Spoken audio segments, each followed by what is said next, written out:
Greetings from the Garden of Eden.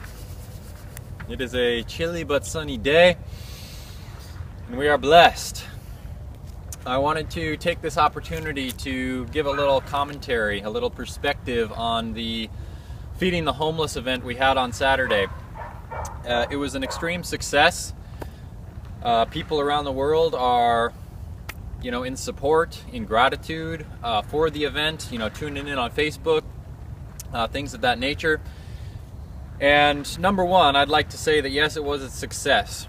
We dished over 600 servings of extremely healthy food, extremely tasty food, and extremely sustainable food. And this is really important for me because we weren't just giving free food to people. We were giving them healthy food. We were giving them delicious food. And we were giving them sustainable food. And all three of those things are facets that homeless people don't normally get, and actually most people don't normally get. If you have a lot of money or you're extremely gifted, in the kitchen, you might eat delicious food. If you're extremely health conscious and you grow your own food, you might get healthy food and maybe sustainable food. But all three of those is actually a very rare experience. So here in the Garden of Eden, we are harvesting mass amounts of food, and we are feeding people this food. So it's very sustainable, it's very healthy, and we are, we're alchemizing it into delicious dishes.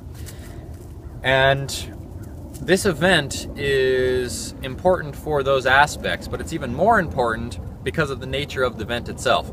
Now in Dallas, they make it extremely difficult to feed people. You have to have permits, you have to have licenses, you have to, follow all sorts of ridiculous procedures, you have to provide all sorts of ridiculous things. You can't just feed people. And this is a big problem because we have the right. We have the right. It is a natural right. It is a birthright to give, to support our fellow man, our fellow woman, our brothers and our sisters. In fact, it's a duty. It is our duty to support our community, our family, our brothers and our sisters. And to regulate that, to license that, it's an atrocity. And this atrocity is happening throughout the globe right now.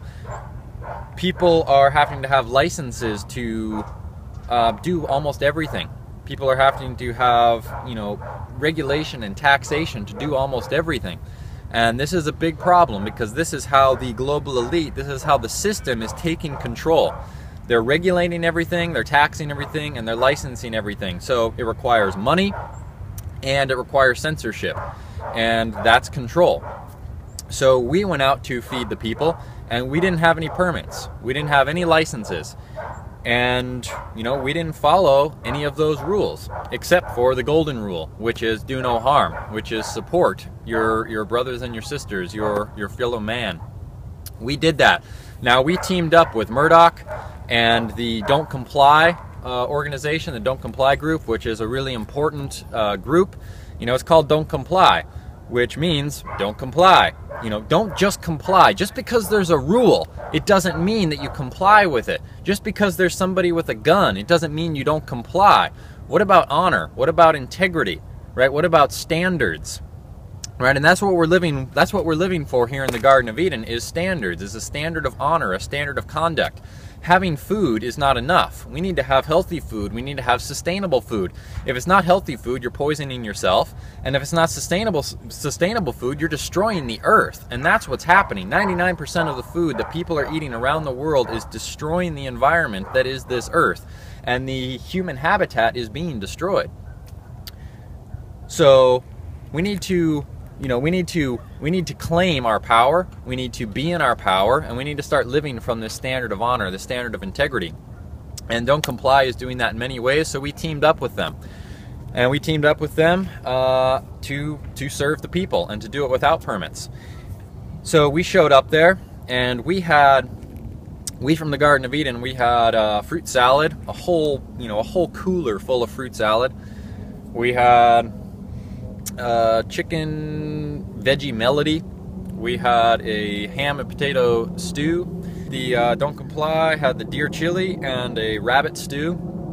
You know, so we had this, I mean, we had just this repertoire of like very, very high quality food.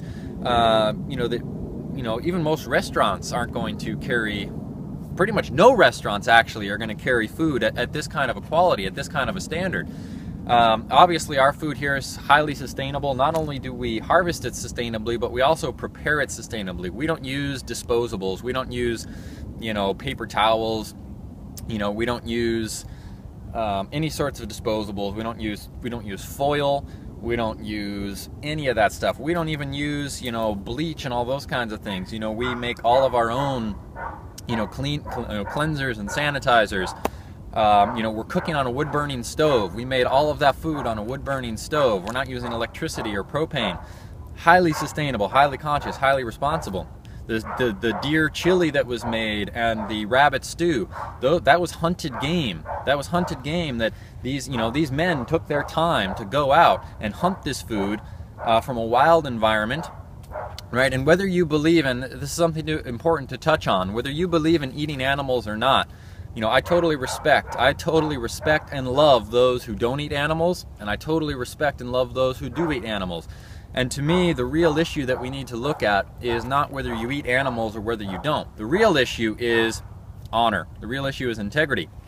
Now, of course, you could say, oh, well, it's dishonorable to eat animals. Well, I disagree, because number one, there are many animals on this earth that eat animals.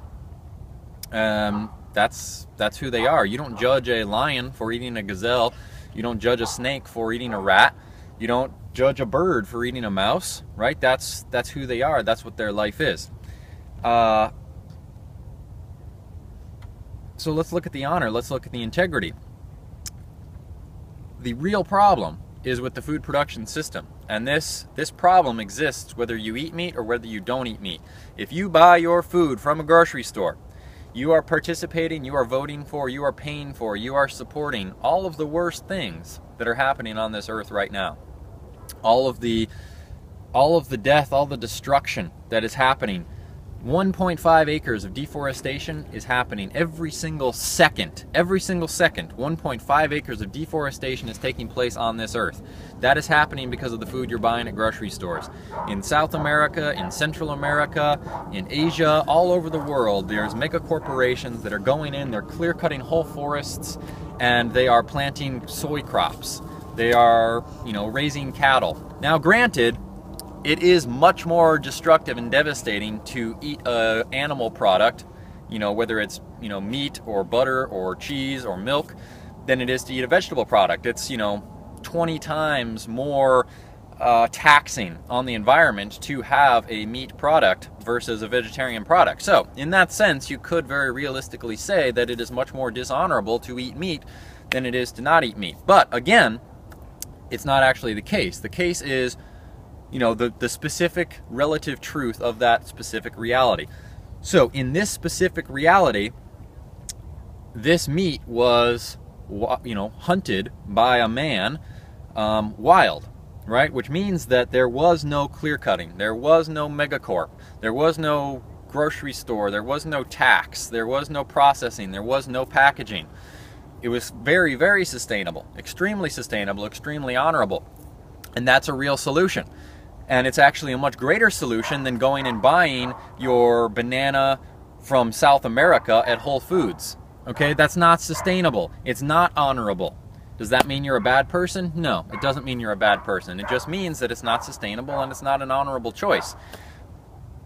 Is it the choice that almost everybody has available to them? Yes. But that's, you know, that's because of complacency. We can all begin to, in our own way, support these realities.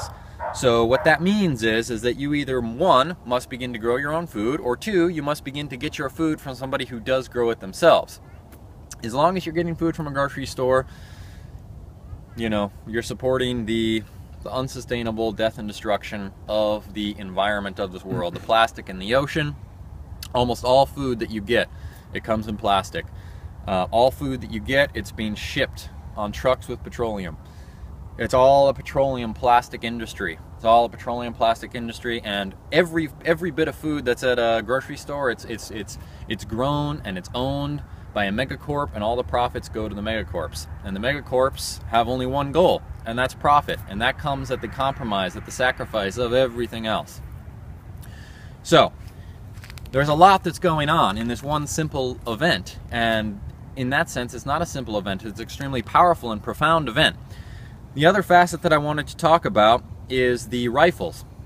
A lot of people are mentioning the rifles. You know, why are there rifles? Or, you know, I don't like guns, or blah, blah, blah. Again, in a peaceful world, obviously there's very little need for guns. And ideally, we have a peaceful life. Ideally, we live in a peaceful world. But the truth is that the world that we live in now is far from that reality. And the other truth is that it is our birthright to arm ourselves, to protect our families. In fact, it's not just our right, it's our duty. It is our duty to protect our families. It's our duty to protect ourselves. And it's not somebody else's responsibility to do that. Then that's part of the dependency that we're in right now. In the United States of America, we have a government that has a military that is so vast and so huge that 1 year's budget of the United States military could feed every single person on Earth for a year. Okay, so instead of having all of that money go to people feeding the whole world, that money is going to bombs and destruction, right? There is no police force, there is no government military that's ever been designed that is more effective than an individual, a family, a community, a nation arming themselves to protect themselves. Not only does it work better, but it's more sustainable and it's more efficient. The United States militia, the Second Amendment rights, it is controversial, and I can see where the controversy comes in there. But here's the fact: is that just because you have a gun, it doesn't mean you have to use it, and just because you have a gun, it doesn't mean that you're going to use it dishonorably, and just because you have a gun doesn't mean that you can't be loving or be loved. So what's really important here is that we find a way to agree to disagree. I myself own no guns. The Garden of Eden has no guns. We don't feel the need for them. But that doesn't mean that we're going to ostracize somebody that does have guns. That doesn't mean that we're going to judge somebody that does. In fact, I am going to say thank you for having a gun. Thank you for protecting your family. Thank you for hunting your own food. Thank you for taking these guns. And this is the reason why all the guns were at the event, because don't comply is about don't comply. And in the United States right now, the powers that be are very purposefully, very deliberately, very diabolically making moves to take away the Second Amendment rights, the right to bear arms. And they're doing this through taxation, they're doing this through regulation, they're doing this through licensing. And over time, if you look at where we're at right now, you could say, well, we still have the right to carry guns, but compared to the way it was 200 years ago, it's ridiculous. It's completely ridiculous. The licensing, the taxation, the regulation that exists now is way more control over our right to bear arms than it was 200 years ago. And that's the case with every facet of our life. Every facet of our life here in the United States of America is less free than it used to be. It's more taxed, it's more regulated, it's more controlled. So don't comply is all about, don't comply, stop complying. And one of the key things that we need to not comply with is the taxation, the regulation, the control, the licensing of our arms. And whether you bear arms or not, this is really important that you support this, because if you don't, what happens is that the government has a monopoly on weapons. Okay? And if you were to do your research, if you were to start studying, you would find a lot of similarities to where this country is right now compared to where Germany was right before World War II. If you look at the Communist Manifesto, there's 10 key facets that must be secured for the Communist Manifesto to be secure. And in the United States right now, 9 of 10 of those key critical points are already locked in, are already successful, and the only one is gun control. It is because the right to bear arms that the powers that be do not have full and total control, because once there are no guns in the masses, in the common man and woman, then the ones with guns can essentially do whatever they want. So let's support freedom. Let's support each other. Rather than nitpicking each other, you know, about this or this, you know, oh, well, you eat meat, so I hate you, or, well, you have guns, so I hate you, or you don't have guns, so you're a, you know, a fucking pussy pansy, right? Let's just, you know, let's agree to disagree on certain things. Let's focus on the things that are really important, which is that we're all alive, we all breathe air, we all eat food, we all sleep, you know, we all want shelter. Let's make sure that we all have that. Because we can. There's way more than enough of everything. The United States military budget is enough to feed the entire population of the entire world for a whole year, right? The only reason the United States military budget exists is because we keep paying it. We keep paying it. We keep paying it. It's your money. Every single time you pay taxes, every single time you buy gas, every single time you buy something at a store, you are buying the bombs that are dropping in Afghanistan right now. So the real solution is in me, is in you. We are the power. And where we put our energy is what thrives. What we attend to thrives. So let's attend to freedom. Let's attend to caring for each other, supporting each other, helping each other. Let's attend to health. Let's attend to sustainability.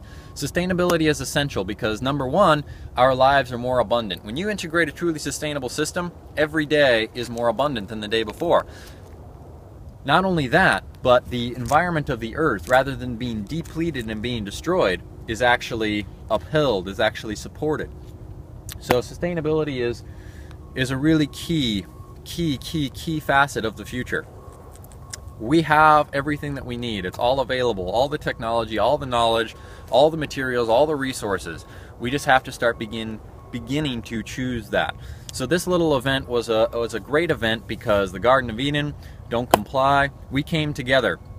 We live different lives, we have different focuses, but we're coming together for common purpose. And in that common purpose, we succeeded.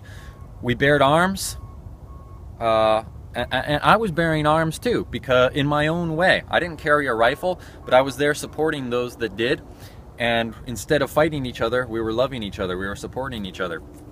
And in that, we were successful. We fed people for free, we fed people in love. Everybody there was grateful for it. Everybody there agreed with what we were doing, and the police did come. And this is a really important part too. The police come, but we didn't have a fight. We didn't fight. And this is a really important part, because as long as you fight, there's always another fight. So let's start embracing even harmony with the opposition. Right? Just because the city has all sorts of laws and rules and statutes and codes that try to keep our freedoms down, doesn't mean we have to fight that. Let's just stand in our power. Let's just stand in our power. So the police did come, and they checked out what was going on, and we very consciously, very responsibly, very calmly engaged them and met them and made them feel like there was nothing, that there was no problem, and that they didn't need to pull out their guns, that they didn't need to pull out their handcuffs, that they didn't need to pull out their ticket book. Right? And that's really what we want. We don't want to go to jail. We don't want to have tickets and citations. We don't want to get in altercations. I mean, maybe some people do. Maybe that is what you want. But if that is what you want, go get together with a group of people that want to fight each other. And get in a field and fight each other, and just fight each other and fight each other. If that's what you want to do, like, that's totally fine. I respect that and I love that. But from my perspective, we're not going to have success of freedom with fighting. It's just going to lead to more fighting. And that's part of what the new paradigm is actually living freedom rather than fighting for freedom. Actually being in freedom rather than wanting freedom. Let's live free. And when we live free, we will be free. So thank you all for tuning in. Thank you for supporting what we do. Thank you for your likes on Facebook. Thank you for your comments. Thank you for your prayers. Thank you for being you. Thank you for being you. I would not exist without you. We would not exist without each other. Bless. Woo!